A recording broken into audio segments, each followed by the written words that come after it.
নমস্কার, পারমিতার ঘরকন্যার একটি নতুন ব্লগে আপনাদের সবাইকে স্বাগত। এবার শান্তিপুরে যাওয়ার আগেই আমি ভেবে রেখেছিলাম শান্তিপুরে গেলে গঙ্গা স্নানে যাব। আমাদের গঙ্গা বাড়ির খুব কাছেই, তাই জন্য এবার মানে একবারে ঠিক করেই রেখেছি যাব। তাই দিনটা ছিল নীলের দিন সকালে গঙ্গা স্নানে গিয়েছিলাম। রাস্তার দুধারে শুধু সবুজ জমি, চোখ একবারে জুড়িয়ে যায় তাকালে। তারপরে গঙ্গায় তো গিয়ে পৌঁছিয়ে একটা বালতি নিয়ে গিয়েছিলাম, কারণ ডুব দিয়ে স্নান করতে পারছিলাম না। বালতিটা বাড়ি থেকে নিয়ে গিয়েছিলাম, আর আসার সময় মার জন্য এক বালতি জল নিয়ে এসেছিলাম। বাড়িতে এসে গঙ্গা স্নান করে এসে বাড়িতে দেখলাম অনেক আকন্দ ফুল আমাদের সামনের বাড়ি থেকে দিয়ে গেছে। বসে বসে মা বললো দুটো মালা গাঁথ, একটা ঘরের শিব ঠাকুরের জন্য, আর একটা আমি মন্দিরে পুজো দিতে যাব যেখানে, ওই জলেশ্বরের মন্দিরের শিব ঠাকুরের জন্য দুটো মালা বসে বসে গাঁথলাম। অনেকদিন পর নিজের হাতে মালা গাঁথলাম। আমাদের বাড়িতে তো আমার শ্বশুর বাড়ির এখানে সবসময় ফুল কিনেই আনা হয়, ফুল গাছে হয় বলেও মালা গাঁথার মতো ফুল তো হয় না, একটা দুটো করে জবা ফুল হয়। ওরা একটু বাইরে গিয়েছিল ফল মিষ্টি আনতে ঠাকুরের পুজো দেওয়া, আসার সময় পরোটা কিনে নিয়ে এসছে, পরোটা, ঢাকাই পরোটা। আমি রেডি হয়ে মন্দিরে পুজো দিতে গেলাম। অনেকদিন পর এই মন্দিরে পুজো দিতে আসলাম। বিয়ের আগে সোমবার করতাম যখন, আসতাম এখানে পুজো দিতে।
এই মন্দিরটা জলেশ্বর শিব মন্দির, এটাও শতাব্দী প্রাচীন মন্দির।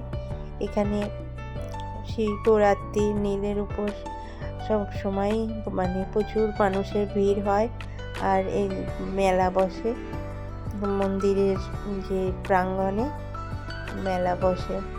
আমরা ছোট ছিলাম যখন, তখনও ঠিক এইরকম মেলায় বসতো, আর এইখান থেকে আমরা মাটির সব জিনিস খেলনাবাটি নিয়ে যেতাম। কত পুতুল টুতুল আমাদের ছিল, এখান থেকে সব কিনে নিয়ে যেতাম। আর ওই বাইরেটা এখনও বসে, তখনও বসতো আইসক্রিম, আর আমরা ওখান থেকে আইসক্রিম খেতাম। পুজো দিয়ে বাড়ি এসে সবার খাওয়া দাওয়া হয়ে যাওয়ার পর মা আর আমি এই সাবু মাখলো মা, আমরা দুজন মিলে খেলাম। সন্ধেবেলায় মা সন্ধে দিচ্ছে।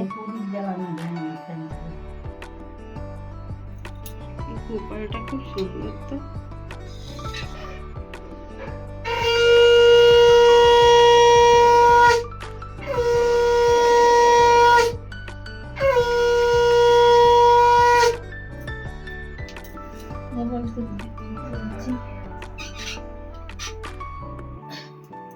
গোপালের ইয়েটা কোথায় গেল?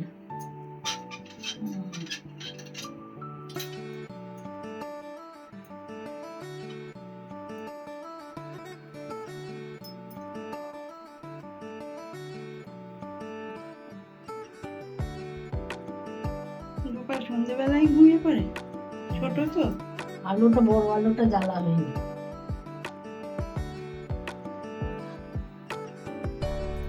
এখন গায়ে চাপা দেওয়া হয় না তো, শীতকাল। গরমকালে গরমে ভাসে যাবে তো। চাপা পড়ে গেল। দিদিকে 5 বালিশ আছে আবার না?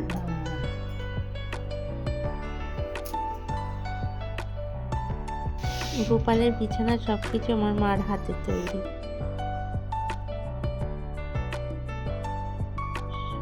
পরের দিনে আমাদের চলে আসার কথা ছিল, কিন্তু আসেনি, আসতে দেয়নি বাড়ি থেকে। আমার ভাইয়ের বউ জোর করে ডাকতে বলল। আর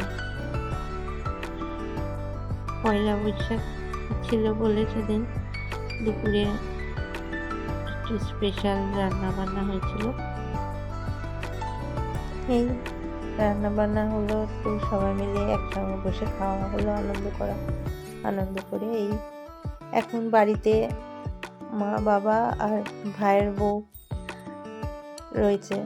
ভাই থাকে চাকরি সূত্রে মুম্বাইয়ে থাকে, আর আমার দিদি থাকে ওর বিবাহ সূত্রে, ও ফরিদাবাদ থাকে।